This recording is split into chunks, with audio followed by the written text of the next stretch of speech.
Thank you for joining us today to learn about the connection between endangered southern resident orcas and the Nisqually Watershed. Let's talk about the orcas found in the Salish Sea. Who are they?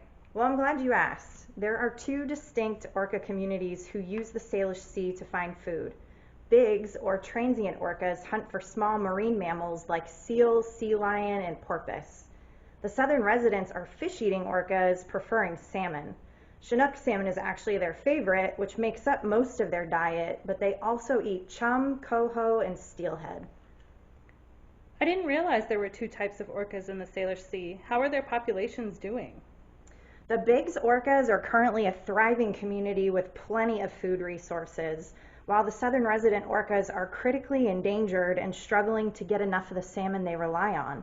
When southern residents aren't getting enough food, there are other threats that they are more sensitive to, such as toxicants in the marine environment and man-made noise pollution.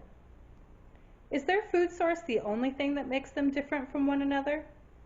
Other interesting differences are that they don't socialize with each other, their calls and dialects are different from one another, and they don't breed with each other. They stick to their own community and avoid each other.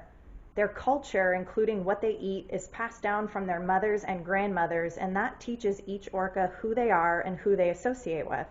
Isn't that amazing? It is. I'm wondering though, with orcas found in the sea and not in rivers, what is the connection between the orcas and the Nisqually Watershed? Well, remember the Chinook, chum, coho, and steelhead that I mentioned were food resources for the southern resident orcas? Certain runs of those salmon types use the Nisqually River along with smaller streams and rivers that connect to it during key phases of their lives.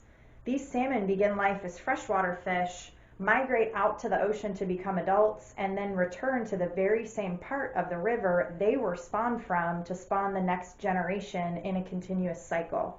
Since southern resident orcas rely on these different types of salmon to keep them fed and healthy, and salmon depend on healthy watersheds throughout the Salish Sea, including the Nisqually, the salmon are southern resident orcas' direct connection to the Nisqually River and watershed.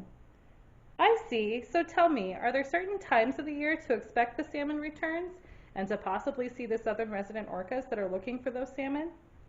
Yeah, so in the late fall, we expect to see southern resident orcas making their way into central and southern Puget Sound as they follow chum salmon that are traveling back into some of those southernmost rivers to spawn. Orca Network collects sightings reports, meaning when you see whales, you call us and report them to us, and we keep data sets year after year of these sightings. This can help us see when they've arrived year after year and then help us make predictions on when they might return. A factor that's been making predictions around the Salish Sea harder is that salmon returns in this area have been declining since the 1990s. Is watershed health throughout the Salish Sea a key reason that salmon has declined? Loss of healthy habitat around major rivers and the river mouths are definitely key factors. The Nisqually, while being considered one of the healthiest and least developed rivers in southern Puget Sound, was listed among the top 10 most important rivers in Puget Sound for salmon recovery as of 2001.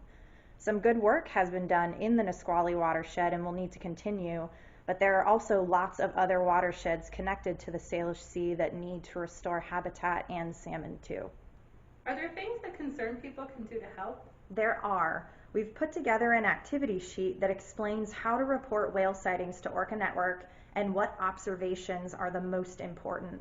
This will help us keep tabs on when the orcas arrive here, how long they stay, which can also tell us if there was enough salmon worth staying in Puget Sound for or not. The second part of the activity talks about how pollution enters watersheds and rivers, all which lead to the Salish Sea and bring toxicants into the marine environment and the food chain. These toxicants are dangers because they bioaccumulate and magnify up the food chain, really impacting southern residents who eat near the top of the food chain. After you learn about bioaccumulation, we have some other suggestions on ways that you can help keep pollution and toxicants out of watersheds and rivers, which means you're keeping them out of the Salish Sea and out of the food chain too. Well, thank you for joining us for learning about the connection between the southern resident orcas and the Nisqually Watershed. I'm Katie Watkins, Assistant Manager at the Langley Well Center. And I'm Amanda Colbert, Education and Outreach Assistant, and we really hope that you enjoy the activity following this video, and we're excited that you want to help the endangered southern residents. So thanks.